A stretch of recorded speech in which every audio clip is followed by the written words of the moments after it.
Hello everyone, welcome to textbook super coaching. इस video के through मैं आपको बताने वाली हूँ कि यहाँ पर वैसे सब लोग रिजल्ट का ही वेट कर रहे हैं, है ना। हर दिन जो वेबसाइट पर जाकर देखते रहते हैं कि रिजल्ट कब आएगा, रिजल्ट कब आएगा। सभी को बेचैनी रहती है। सब लोग कोई पूरा दिन पे बस यही चर्चाएं होती हैं कि रिजल्ट कब आएगा। तो इस वीडियो के थ्रू मैं आपको बता देती हूँ कि कितने लोगों को मिलता है जीआरएफ और कितने लोगों को मिलेगा यहाँ पर नेट। ठीक है, थोड़ा सा हम पिछले पैटर्न के हिसाब से चलेंगे, 2023 के हिसाब से हम देखेंगे। लेकिन अभी जो आपका 2024 में एग्जाम हुआ है, रीनेट एग्जामिनेशन जो आपका हुआ है, उसमें भी देखते हैं कि कितने स्टूडेंट्स रजिस्टर्ड किया था, कितने लोगों ने वहां पे अपीयर हुए हैं, कितने स्टूडेंट्स एग्जाम देने के लिए आए थे। तो इस वीडियो में मैं आपको डिस्कस करेंगे हम आपसे मिलकर कि कितने लोगों को नेट मिलता है, कितने लोगों को जेआरएफ मिलता है, कैसे मिलता है। तो आइए इस वीडियो के थ्रू हम आपको बताते हैं। ये मेरा टेलीग्राम ग्रुप है। तो जो भी यहाँ पर होम साइंस का स्टूडेंट यूजीसी नेट के लिए तैयारी कर रहा है या जो दिसंबर का अटेम्प्ट देना चाहते हैं, दिसंबर के लिए प्रिपरेशन कर रहे हैं, दिसंबर में इतना टाइम नहीं, आप हमारी क्लासेस को ज्वाइन कर सकते हो। You can join this Telegram group, जहां पर आपको सारी क्लासेस की नोटिफिकेशन, पीडीएफ्स, वो सारी चीजें मिल जाती है। So on priority please join this Telegram group to get the class notifications and all the PDF. So now let's start with the video. यहाँ पर मैं आपको पहले बताती हूँ गाइस, पहले हम जून 23 की बात करते हैं। ठीक है, मैंने एक कंपैरिजन किया है जून 24 एंड जून 23 को। ठीक है, देखो यहाँ पर अगर मैं नेट जेआरएफ की बात करूं, ऑब्वियसली सबका सपना होता है जेआरएफ को क्वालिफाई करना। If I talk about June 23 examination, अगर मैं जून 23 की बात करूं, ठीक है, तो यहाँ पर जो एग्जामिनेशन डेट थी वो 13 जून टू 17 जून हुआ था एग्जाम। और आपका दूसरा शिफ्ट जो दूसरे सब्जेक्ट हुए थे 19 जून टू 22 जून, ये आपका 23 के हिसाब से था। ठीक है, सीबीटी मोड में एग्जाम हुआ था, 181 सिटीज के अंदर ये हुआ था, जहां पर रजिस्ट्रेशन टोटल जो कैंडिडेट्स है, जो रजिस्टर्ड कैंडिडेट्स हैं, वो कितने थे? 6,39,000 अराउंड। ठीक है, और कितने लोग एग्जाम देने आए थे? 4,62। देख रहे हो? तो मतलब पूरा यहाँ पर 6 लाख बच्चों ने रजिस्ट्रेशन किया, लेकिन 4 लाख बच्चे ही देने आए थे। और 181 सिटीज में इसको कंडक्ट किया गया था। ये इन्होंने कैटेगरी बताई है कि मेल मेंबर्स 2,80,000 थे, फीमेल मेंबर 3,58,000, थर्ड जेंडर की कैटेगरी में 29 स्टूडेंट्स थे। ठीक है, ये जो रजिस्टर्ड थे। अपीयर कितने हुए? थर्ड जेंडर में 29 में से 20 अपीयर हुए थे, मेल में 1,97,000, फीमेल 2,64,000। ये तो हो गया जून 23 के हिसाब से, एक साल पहले की बात। ठीक है, और यहाँ पर अगर कैटेगरी वाइज हम इसको फ्रेगमेंट करें, कैटेगरी वाइज ब्रेकअप करें, तो यहाँ पर जनरल कैटेगरी के स्टूडेंट्स जो अपीयर हुए थे 1,10,000, ईडब्ल्यूएस कैटेगरी के 46,000, ठीक है, ओबीसी के 1,75,000, एससी कैटेगरी के 89, एसटी के 40,000 कैंडिडेट्स, पीडब्ल्यूडी कैटेगरी के 11। मतलब टोटल जो स्टूडेंट्स जिन्होंने एग्जाम दिया था एक साल पहले जून में, वो कितने थे यहाँ पर? 4,62,000। ठीक है, ये हो गया हमारा 2023 की बात, यूजीसी नेट का जो आपका जून में एग्जामिनेशन हुआ था।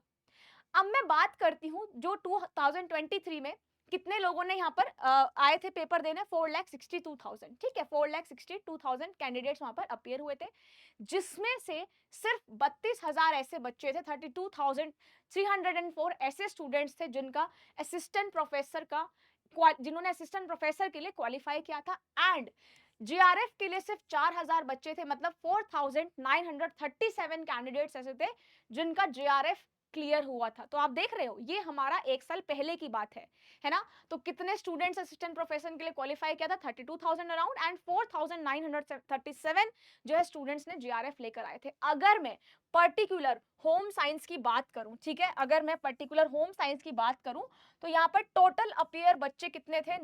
9,674, जिसमें से 744 ऐसे बच्चे थे जिनका असिस्टेंट प्रोफेसर के लिए क्वालिफाई हुआ था एग्जाम, एंड जीआरएफ के लिए ओनली 120। देख रहे हो कितने कम स्टूडेंट्स जिन्होंने जीआरएफ निकाला था? 120 बच्चे, है ना। और यहाँ पर जो असिस्टेंट प्रोफेसर के जिन्होंने नेट क्वालिफाई किया था, दैट इज 744। टोटल अपीयर कितने हुए थे? 9,674। ये हम बात कर रहे हैं जून के हिसाब से, 2023 के हिसाब से। क्लियर? अब हम बात करते हैं जून 2024 की, मतलब जो आपका 18 जून को ऑफलाइन मोड में एग्जाम हुआ था, क्योंकि वो लीक हो गया था। ऑल्दो बच्चे उतने ही थे रजिस्ट्रेशन के, तो जितने बच्चों ने रजिस्टर किया था। अगर मैं जून नेट की 24 की बात करूं, अभी वाले जो आपका नेट का एग्जाम हुआ था 18 जून को पहले, ठीक है, जो आपका ऑफलाइन मोड में हुआ था, वहां पर और पहले एग्जाम सिटीज कम थे, अब यहाँ पर एग्जाम सेंटर्स ज्यादा बड़े बने। 317 सिटीज में इस एग्जाम को कंडक्ट कराया गया था, ठीक है। टोटल रजिस्टर्ड कैंडिडेट्स कितने थे?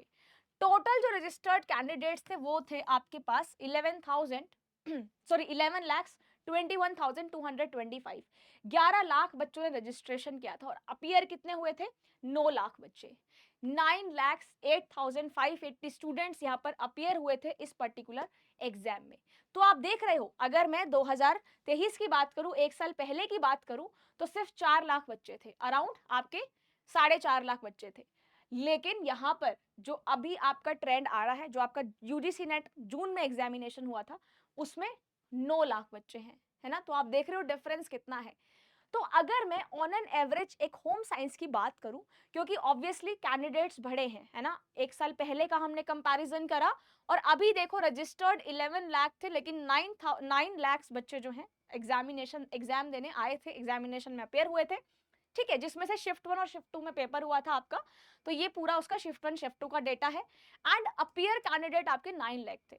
तो अगर अब मैं होम साइंस की बात करूं कि होम साइंस में यहां पर टोटल अपीयरेंस 2023 के हिसाब से 9000 थी, तो अब डबल होगा, क्योंकि ऑब्वियसली आपका यहाँ पर जो अपीयरेंस कैटेगरी थी, स्टूडेंट्स के जो अपीयर्ड कैंडिडेट्स थे वो भी ज्यादा है ना। पहले 4 लाख थे, अब 9 लाख बच्चे हैं। तो यहाँ पर होम साइंस में अगर मैं बात करूं असिस्टेंट प्रोफेसर के लिए, जो इस बार नंबर जा सकता है for the assistant professor, that is around 1000, ठीक है। 1000 तो इस बार आने ही चाहिए कि 1000 कैंडिडेट ऑन एन एवरेज आपका 1000 की बच्चे असिस्टेंट प्रोफेसर के लिए क्वालिफाई हो जाए एंड जीआरएफ के लिए अराउंड 200 तो कैंडिडेट्स यहाँ पर आएंगे ही, क्योंकि ये जो डाटा है ये एक साल पुराना है, मतलब जून 23 का है। सो जून 24 में अगर मैं होम साइंस की बात करूं और इवन डिफरेंट सब्जेक्ट्स में भी, क्योंकि कैंडिडेट्स बड़े हैं, तो ऑब्वियसली जीआरएफ और असिस्टेंट प्रोफेसर का जो रेंज है वो भी बढ़ जाएगा। तो यहाँ पर अगर मैं पर्टिकुलर अपने सब्जेक्ट की बात करूं होम साइंस की, तो अराउंड यहाँ पर 200 कैंडिडेट्स ऐसे होंगे जो असिस्टेंट प्रोफेसर और जेआरएफ को क्वालिफाई करेंगे एंड अराउंड 1000 ऐसे होंगे जिनका असिस्टेंट प्रोफेसर का एग्जाम क्लियर होगा, ठीक है। तो ये वीडियो के थ्रू आपको एक एवरेज नंबर मिल जाता है, एवरेज आपको कैटेगरी पता चल जाती है ना। इसलिए मैं ये वीडियो लेकर आई हूँ ताकि आपको एवरेज चीजें पता चल जाए कि कितने स्टूडेंट्स रजिस्टर हैं, कितने स्टूडेंट्स यहाँ पर एग्जाम देने आए थे, कितनी कैटेगरीज है, किस हिसाब से कैटेगरी के हिसाब से कट ऑफ जाता है, वो भी मैंने आपको पहले वीडियोस में बता दिया है। तो एक बार इस वीडियो को पूरा देखिएगा, है ना। और यहाँ पर जो भी स्टूडेंट हमारे साथ यूजीसी नेट की प्रिपरेशन कर रहा है, मतलब जो होम साइंस का कैंडिडेट है, जिनका दिसंबर में गोल है कि हमें दिसंबर में एग्जाम एटेनी कोर्स क्लियर करना है, तो आप हमारे फाउंडेशन बैच के साथ जुड़ सकते हो, जहां पर आपको पूरा सिलेबस कराया जाता है, लाइव क्लासेस होती है, जहां पर आपको पेपर 1 पेपर 2 दोनों मिलता है। तो यहाँ पर आप इस फाउंडेशन बैच में हमारे साथ मेरा कोड यूज करके इस फाउंडेशन बैच में एनरोल कर सकते हो, हमारे साथ पढ़ सकते हो, जहां पर आपको मैक्सिमम बेनिफिट्स मिलते हैं, लाइव क्लासेस मिलती है, मॉक टेस्ट मिलते हैं एंड यहाँ पर सब कुछ सिलेबस वाइज कवर आपको कराया जाता है। तो इस वीडियो में आप अपना अंदाजा लगाइए, क्योंकि आपने सबने अपना रिजल्ट एनालाइज किया ही है कि आपका नेट क्वालिफाई या जीआरएफ क्वालिफाई। सो यहाँ पर मैक्सिमम जो कैंडिडेट के रेंज आएगा that is around 1000 and around 200 for the home science subject and remaining subject का भी ऐसा ही जाएगा, क्योंकि नंबर ऑफ कैंडिडेट्स जो है वो इंक्रीज हुए हैं comparison to the last year examination. So यही था इस वीडियो में मुझे आपका मोटो बताने के लिए कि हम देख सकते हैं कि कितने बच्चे यहाँ पर अपेयर हुए, कितने बच्चों ने क्वालिफाई किया, सॉरी कितने बच्चे रजिस्टर हुए हैं, कितने बच्चे यहाँ पर अपेयर हुए हैं। क्योंकि दिसंबर का जो एग्जाम हुआ था वो आपका लीक भी हुआ था, तो बहुत सारे बच्चे डिमोटिवेट भी होकर बैठ गए थे, है ना। अब 9 लाख बच्चों ने एग्जाम दिया, सोचो 9 लाख बच्चों का फ्यूचर कितना वो इफेक्ट हुआ था। फिर री नेट एग्जामिनेशन हुआ। सो दिसंबर के लिए स्टूडेंट्स अभी से ही पढ़ना शुरू कर दो, क्योंकि दिसंबर के लिए अभी इतना टाइम नहीं है। There are 2 months left. जैसे अभी आपका सितंबर तो एंड हो ही चुका है, October and November. So students को ऐसा लगता है अभी बहुत टाइम है, लास्ट में जाके पढ़ेंगे, दिसंबर में बहुत दिन है, नहीं, है ना। ओनली यहाँ पर आपके पास 2 महीने बचे हैं। सो प्लीज अपनी तैयारी इसी तरीके से पढ़ते रहिए और हमारे साथ जुड़े रहिए, टेक्स्ट बुक सुपर कोचिंग के साथ जुड़े रहिए और इसी तरीके से अपनी तैयारी करते रहिए। Thank you so much.